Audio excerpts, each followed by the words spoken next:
Welcome to the Wrestling Philosophy Show, where we discuss unique perspectives and beliefs on the sport of wrestling. Give us a follow or subscribe on various social media platforms, including YouTube, Spotify, and Apple Podcasts. Enjoy the show. What's going on, Logan? How you doing today? I'm good. How are you? Good, man. I'm glad we could have you on here. Looking forward to hearing some of your stories behind the scenes. Obviously, you're in a new role as a coach, and we'll get into that later. But I guess going way back, what's your first wrestling memory?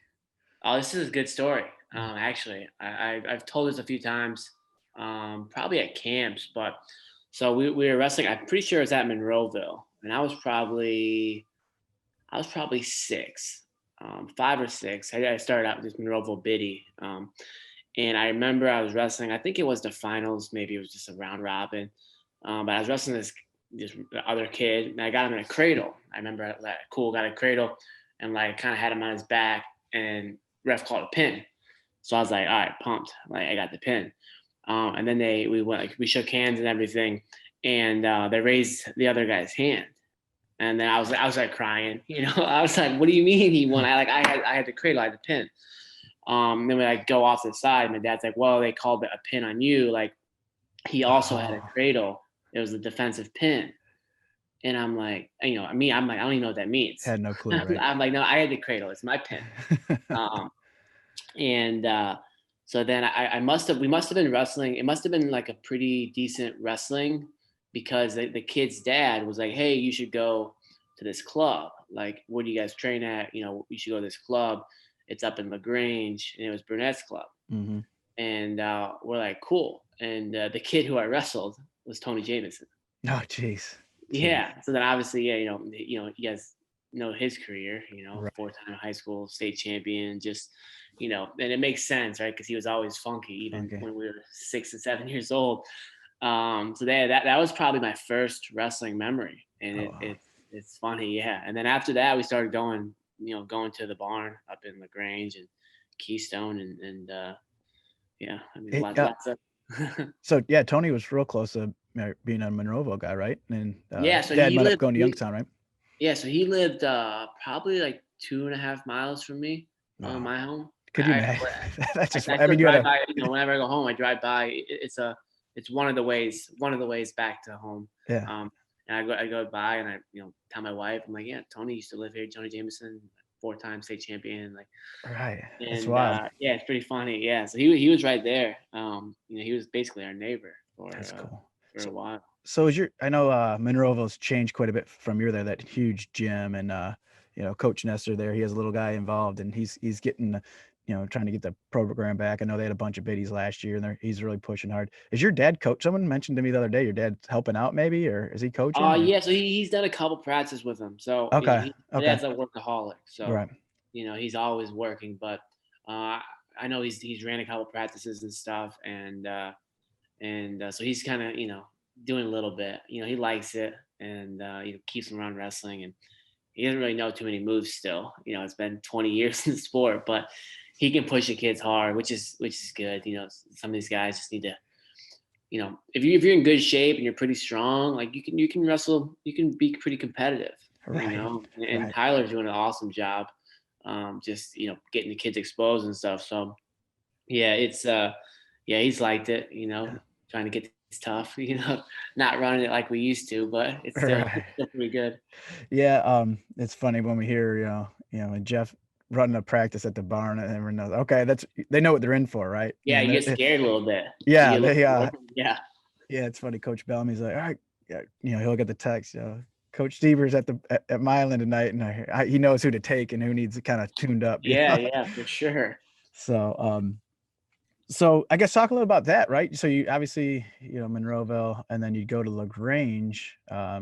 What was your high school practice like? I mean, you kind of obviously Coach Bauer, and you had a crazy hammer room, but then you had, the Milan barn right down the road too, right? So yeah, it was nice to have the Milan. We were driving up to LaGrange, 3 or 4 times a week. So I forget the exact time that it changed, but it was really nice and convenient to have Milan. But yeah, we would do double practices probably 2 to 3 times a week.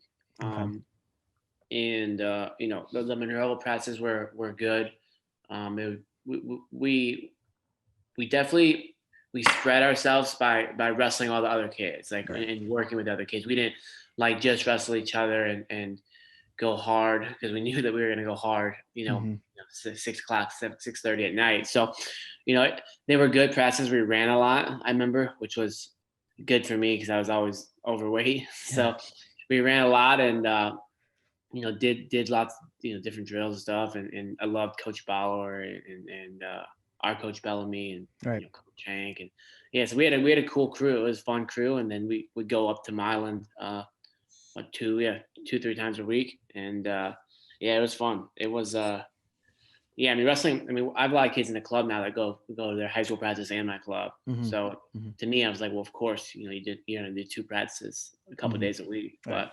But a lot of kids aren't used to that. Right. I mean, either they are or they aren't. Right. It's Yeah. no in between. Yeah.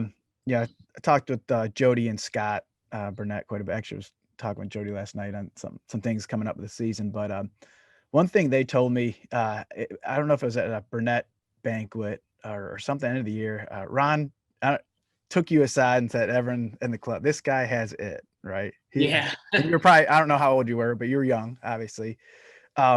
You have any, what kind of memories that stick out, Coach Ron Burnett, that stick out to you? Is that one of them, or is there any others that Yeah, kind I of mean, stick out?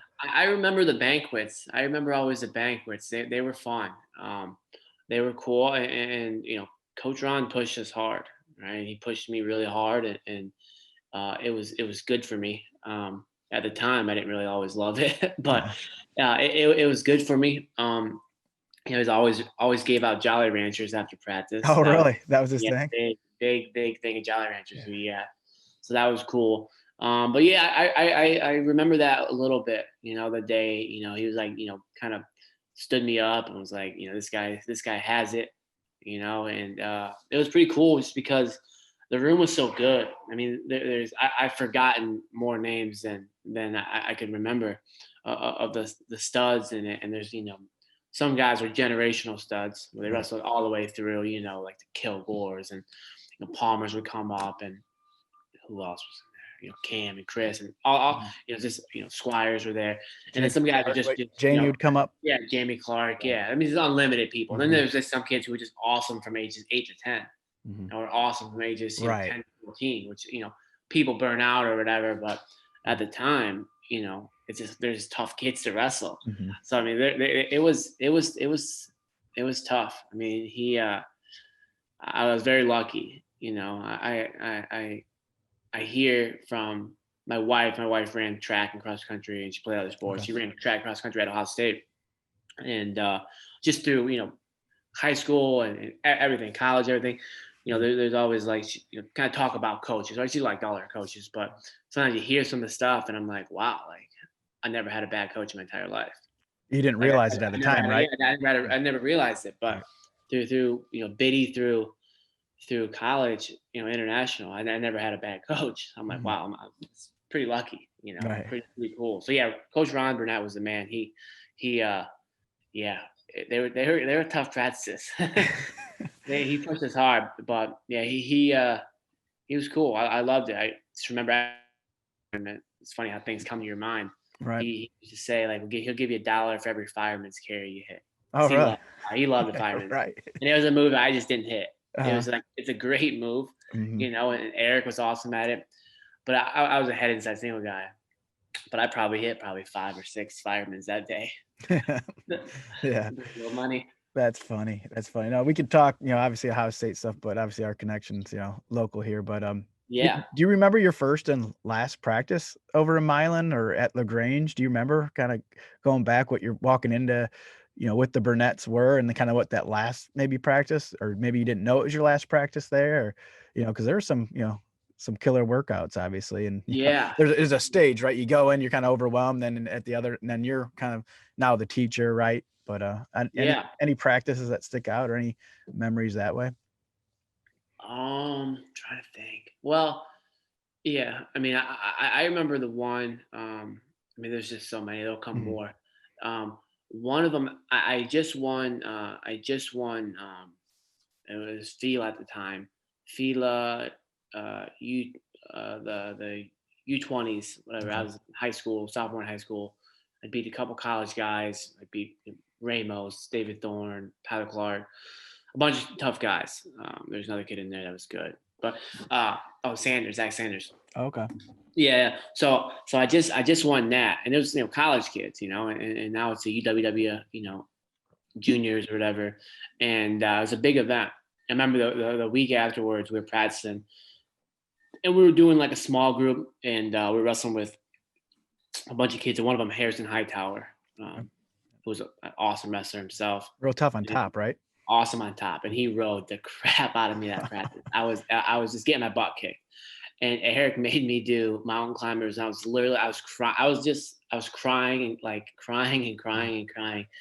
And I was tired. I was stressed. And I remember thinking what the heck? I just won this huge event where I beat college kids, and now I'm getting my butt kicked, and I just crying and crying. It was a tough day for me. Yeah. No, Eric didn't really ever, he was tough on me, but I didn't really ever make any mistakes. So it's easy to, if you just follow, just do all the right things and don't make mistakes, work hard. There's not too many troubles. But that was a day where Eric really got in me. So that was a practice I remember. I don't really remember the first or last. Okay. I mean, my first practice, I remember I cried, but I think I cried probably for the first couple months. I just had never been used to that type of wrestling when I was young. And the last, I don't remember the last practice. I remember a couple of the takedowns I got against Eric. Those were good. Okay. Not too many of them though, honestly. Mm-hmm. Not too many takedowns with Eric, and he, gosh, man, he was something. Yeah, still is, man. He's still a great guy. Yeah. I listened to the one podcast you had with Willie Knight. So Willie helped out with some stuff, and he told the story. The one practice I used to cut weight like everybody, pretty bad, pretty poorly. So I'd suck all the water out and not sweat that much, and just feel like crap. So my weight would be down, and I wouldn't want to do anything. I would just sit there and just sleep or not eat or drink anything. And so so we had to do matches, and I was with Eric and Scotty, and I was just ragged out. Yeah. I was wrestling, and it just was dying, and they were all mad at me, and that gave me, and I was like, if I tech them, and so I want to be done, leave practice. Yeah.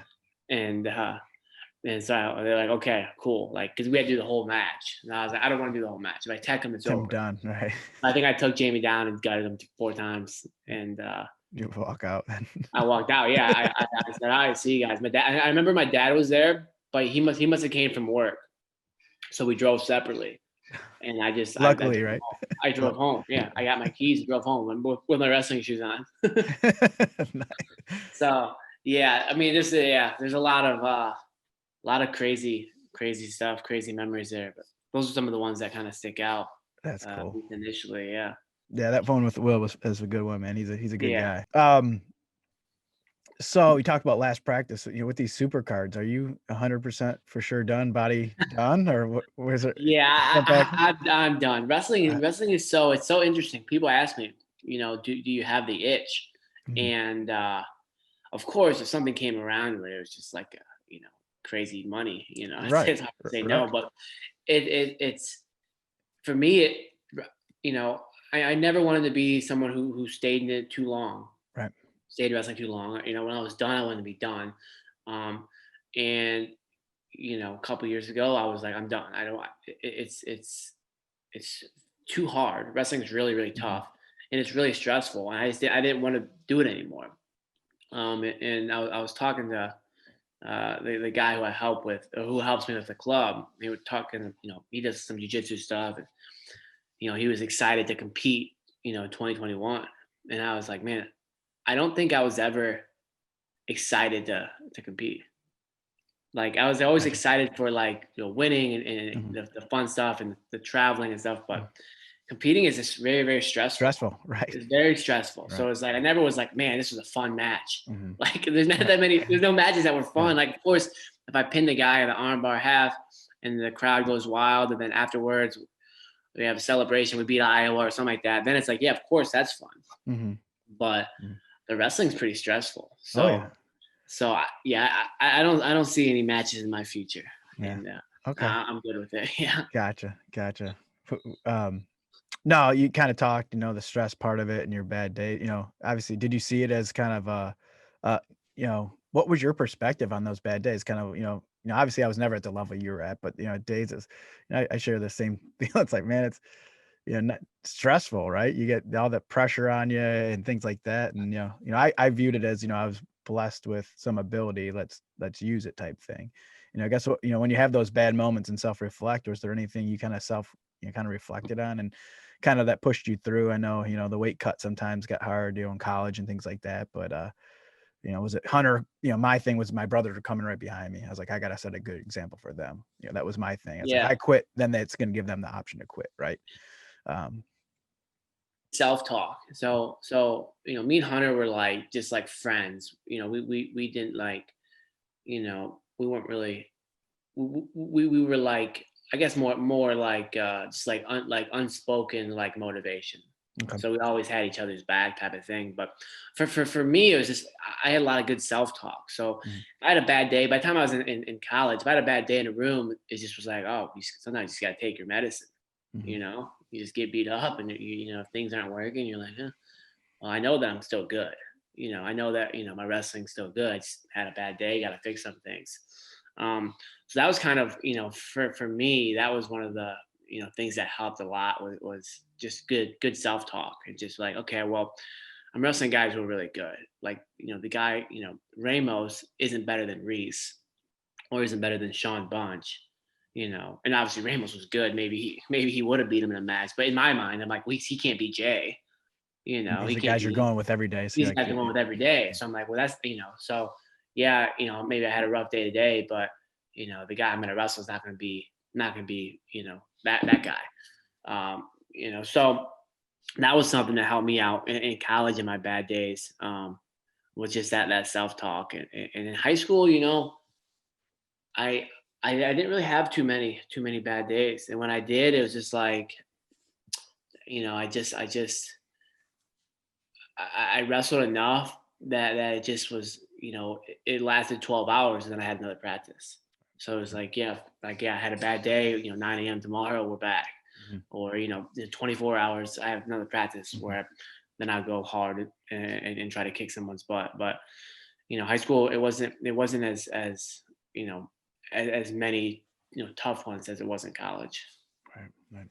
So you mentioned kind of a lead by example, right? Kind of you and Hunter. So, being a competitor now, running a club, starting a business, right? You got to go from leading by example to kind of being more vocal. I mean, is there any other obstacles? I mean, maybe that's not an obstacle, but kind of making that switch, to a coach, what have you learned kind of self-reflecting on that process? Yeah, that's interesting because I was never like, I was a captain at Ohio State, but it was only because of my results and kind of how I worked out. Mm. But Your I work definitely ethic. Yeah. my work ethic. But I definitely didn't like make speeches or anything like that. I was Mhm. very very silent. Mhm. So this now as a coach is just trying to always give the guys like try to give them like a broad sense of like, hey, you guys got to relax, stay in your stance out there. Let's focus every minute, and then have these little conversations with the athletes, whether it's the RTC guys or it's the kids club. So Mhm. it's definitely been a lot more vocal on my end, but it's been fun. I learn a lot, man. I just I learn a lot from the kids. I'm like, okay, this is working, and then I'm like, yeah, man, I don't know, like I don't really know how good these guys are. And they go to a tournament, and like, they beat a ranked kid, or we have a bunch of kids qualify for OSC State. I'm like, all right, the kids are doing pretty well. Mhm. Kids are working hard. So, yeah, it's definitely a big learning experience, but it's been fun. It's been a lot of fun working with the guys and try to lead them. And try to think like what are the really really important things. And I'm not really a yeller or anything. So Okay. I'll probably opposite of my dad. I was gonna, So gonna ask that. It's yeah, like, it's the opposite of my dad. So I'm just trying to keep him relaxed because I in my mind we teach him the right stuff and teach him the right moves and stuff. So I always tell the kids, I'm like, listen, you guys ever see the kid out on the mat, screaming and crying, and the coaches are going crazy and they're throwing a fit? That kid usually doesn't win. Right.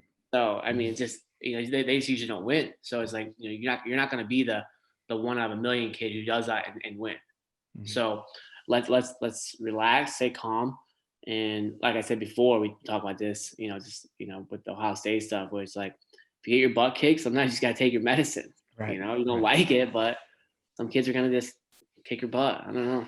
Right. Yeah. Speaking of yelling loud, Coach Roth, Coach Roth from St. Yeah. Mary's and OEC, he always would say, he who yells most knows least. And, I think there's a lot, Yeah. you go to these bitty gyms and people are yelling. It's like, they're just, usually don't know a whole lot, usually, sometimes. Yeah, for sure. So yeah, I try to stay calm. Sometimes the kids get me fired up, but for the most part, I try to stay calm. Yeah, kids are honest, man. They'll you're in practice and you're saying something. These little kids will be honest. I asked Colin and we had Reese on, Zeb and I had Reese on the Barbarian Hour we do. And I had Fretwell up, I mentioned a couple years ago, and he was showing some sort of cradle and said something about Jay Jaggers, and we had 50 kids in the room. It was over at St. Mary's. He's like, who knows Jay Jaggers? And like 2 people raised their hand. He's like, he was so confused. So any matches that you get kids coming up to you, maybe saying, hey, I seen you on this match or something, or what's, I mean, obviously you won most of them, but any matches that kind of stick out that you at camps or at practices kids bring up to you? I mean, sometimes kids after I coach against them, they're like, oh my gosh, Logan Stieber. Okay. I'm like, man, what's up, guys? I'm trying to think. Kids always ask me who my toughest match was. Okay. Which is always like sometimes the toughest matches aren't the best guys. Right. It's tough matches. No, not Nothing. really. Okay. I had one little kid in Iowa like 7 years ago say I should have got pinned. His dad was all laughing. And what do you say? So was the dad's telling him to tell you that? Dad probably told me, yeah. Oh, I don't know. Me now, I would have been like, no signature. Get out. I was young. I was young and nice back then. I wasn't as weathered and beat up. So turning into Jeff a little bit, right? Yeah, for sure. So yeah, people just ask what toughest matches are and stuff like that. Every once in a while you get people asking about like your favorite match or like world championships, stuff like that.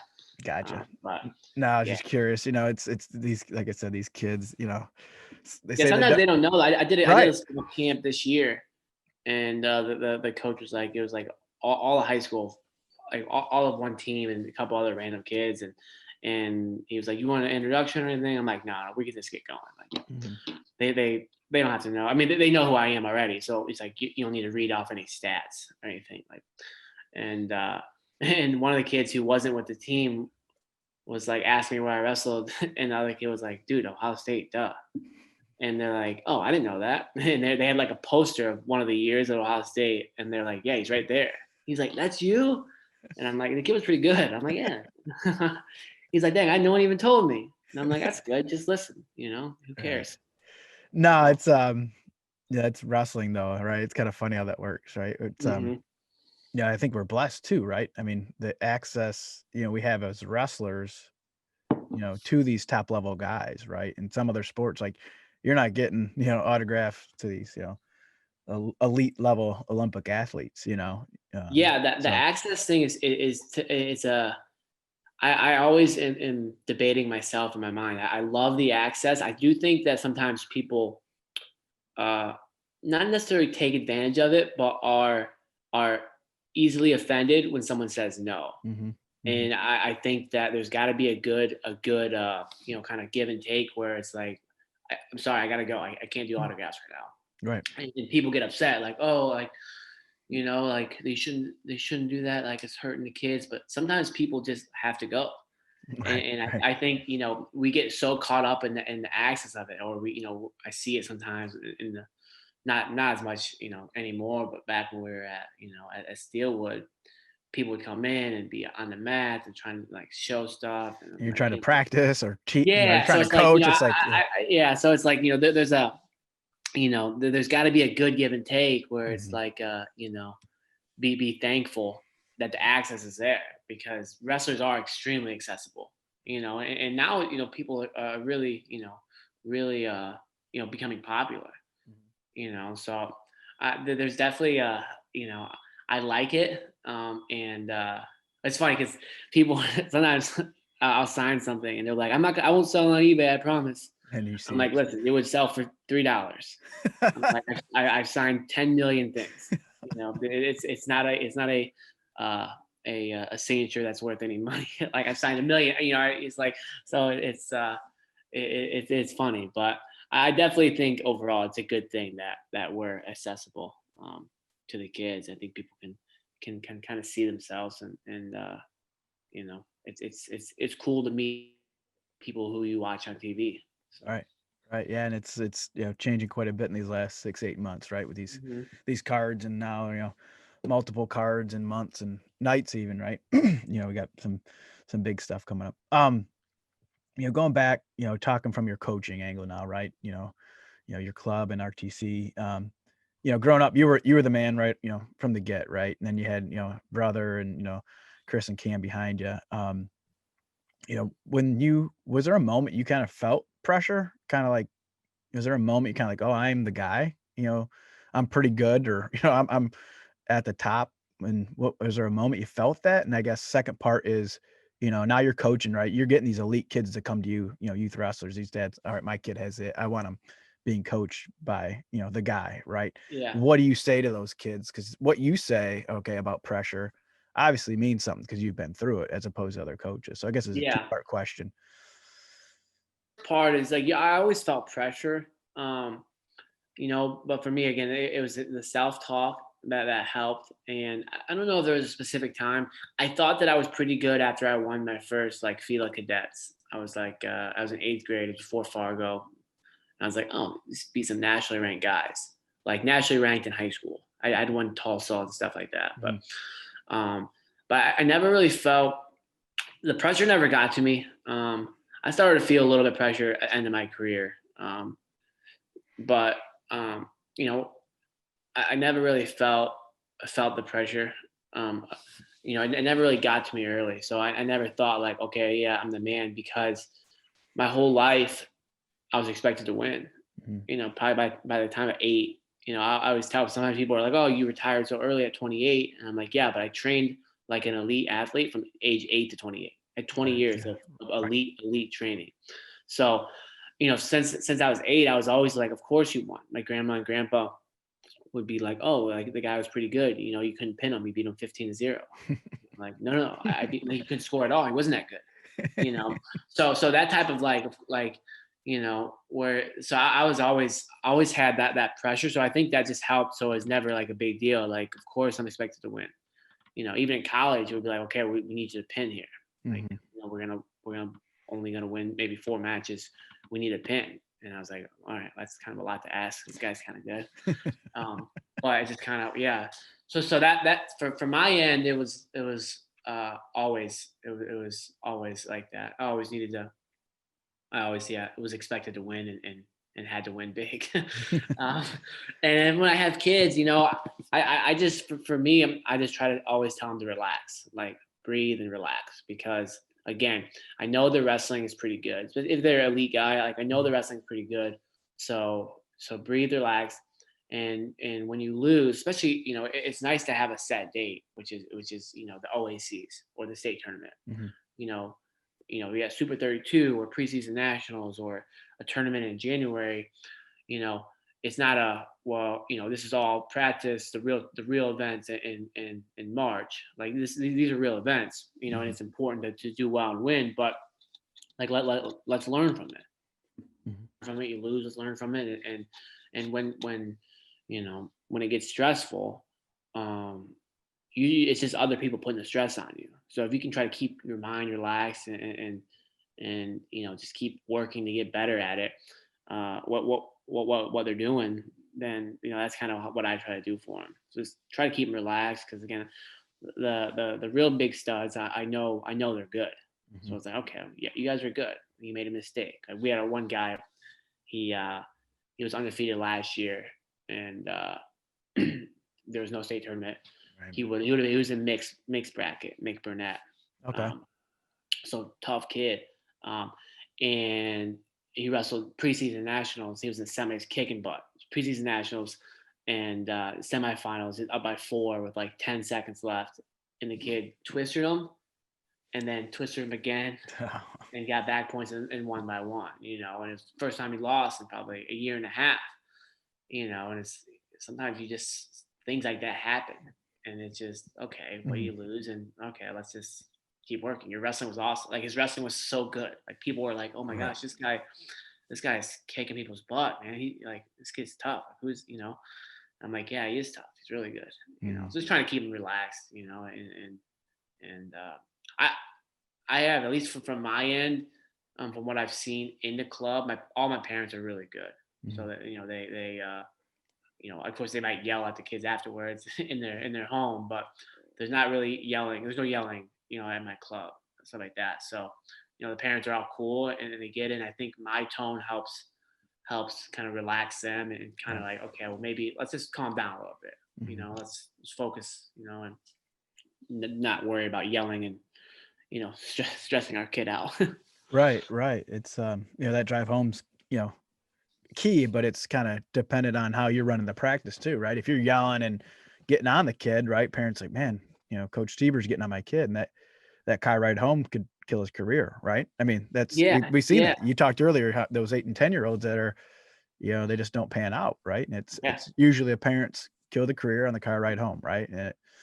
And if you set that tone in the room, it kind of helps, right? Yeah, for sure. So are you guys at the MMA facility now? You run your club out of in Central? Okay. Yeah, so we're at an MMA facility in Dublin, Ohio, and it's been good. It's been really good. It's cool. We use it a couple times, over the summer and stuff, and the people have been great to us. So we've been running it out of there. They have their stuff, all day and till a little bit later. So we go 5 days a week because we can only do one practice at night, but. Yeah, it's been good. Kids are working hard, and we have a smaller group. But yeah, it's been really good. The people there are awesome, and like I said, our parents are cool, really good, and just trying to do all the right things. Temperature checks. Everyone in there has a mask on. Even now, I have all our coaches when we're coaching wear masks because I'm getting tested all the time. So whether it's because contact tracing or someone gets it and I wrestle with them, with the RTC and I get sick, it's like, I want to keep everyone mask on and, so it's definitely been, it's been challenging, but you're seeing people just, all right, let's, what can we do? Instead of complaining and getting on social media, which, it's still going to happen, but it's like, okay, well, what can we do? This is what's happening. And what can we do to keep things going and be prepared? So I'm always telling our guys, like, listen, you guys gotta be ready. Whether it's school or with wrestling, it's like they say tomorrow that the event's on. They let's just say Ironman, they cancel Ironman. They say, hey, we're back. Like, are you guys gonna be ready to go?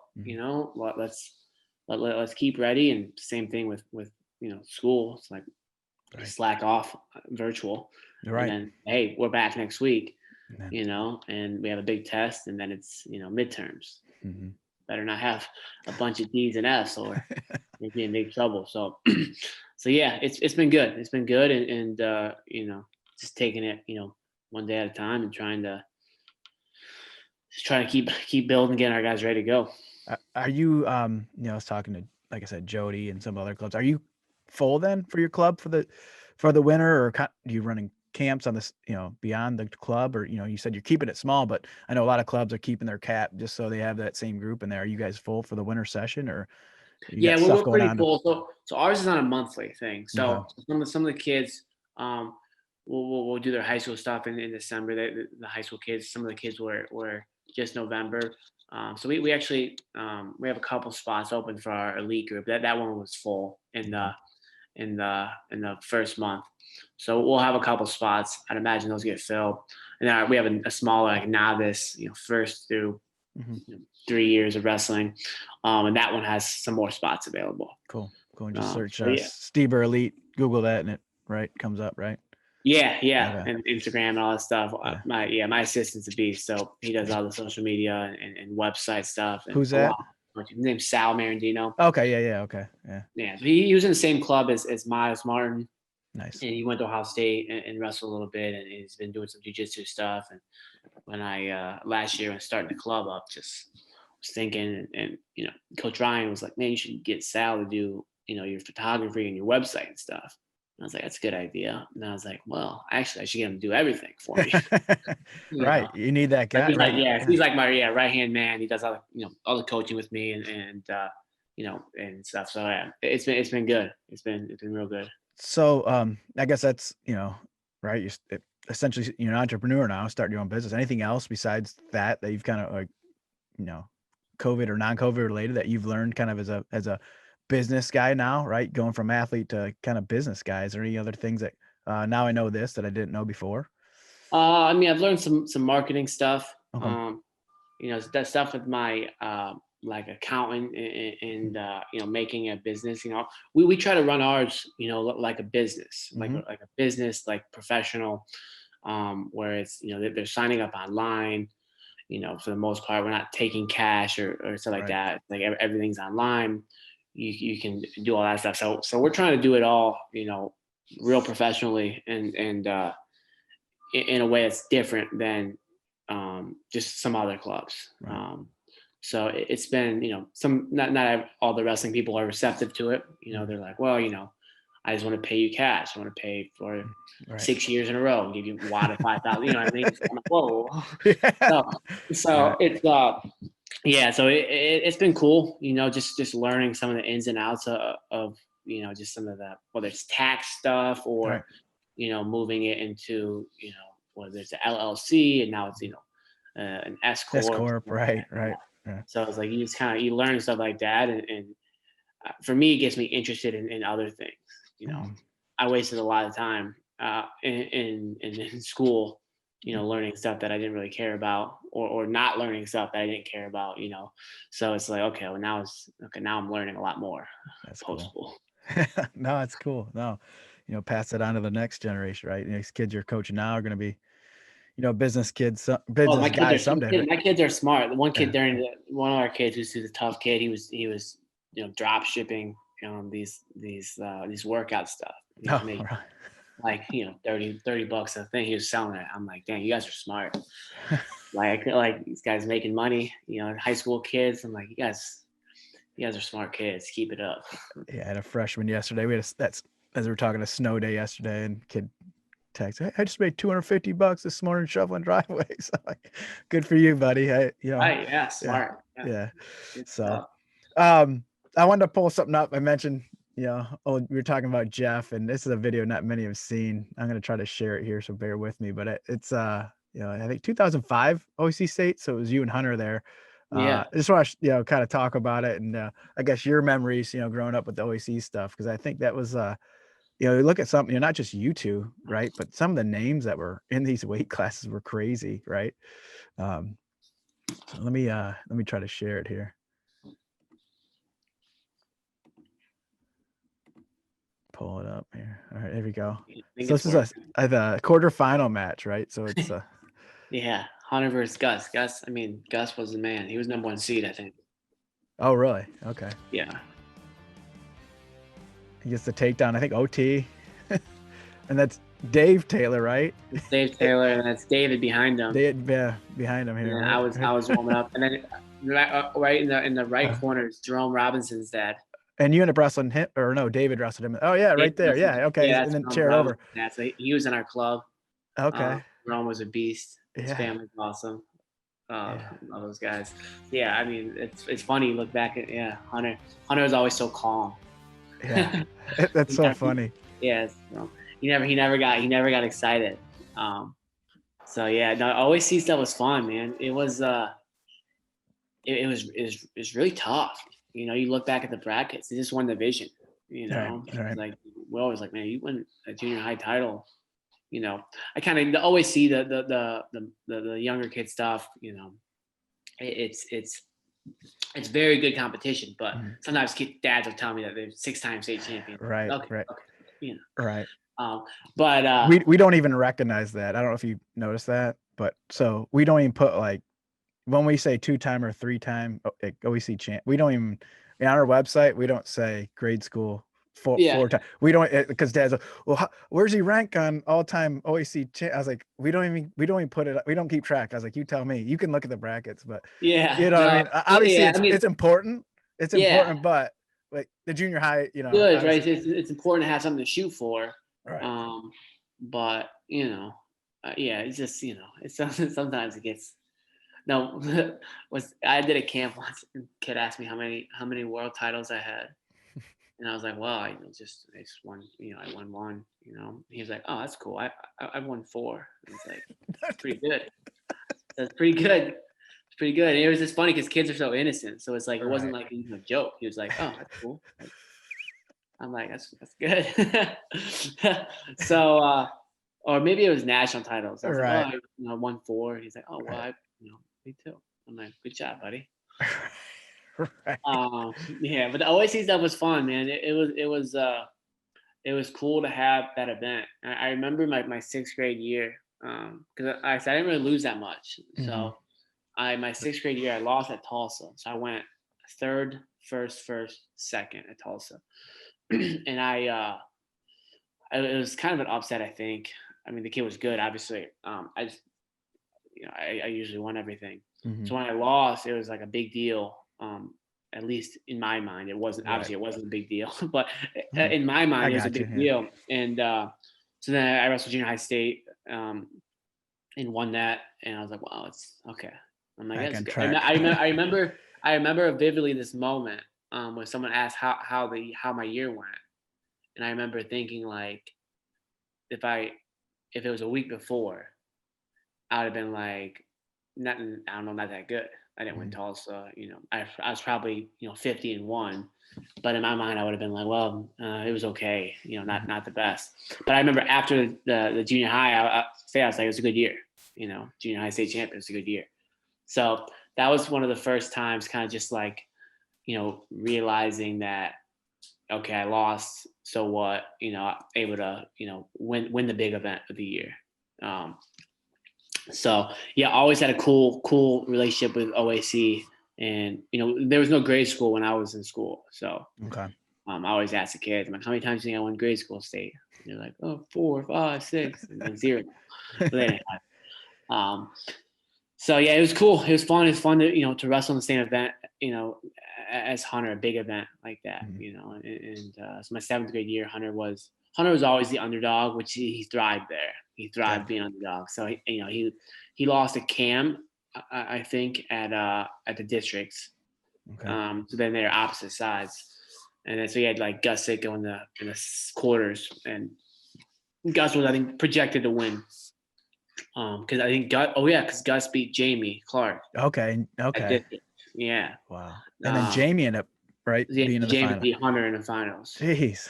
Yeah. And Jamie beat Cam. And yeah, you look at those brackets and you're just like, wow, man, there's some studs. And most of them trained with us, little guys. Right. That's a good point. So all those kids like Jamie, Jerome, Sammy White. We didn't train too much with Gus, but we just knew him so well, right. In all the tournaments and the relationship just with, Northeast Ohio-ish.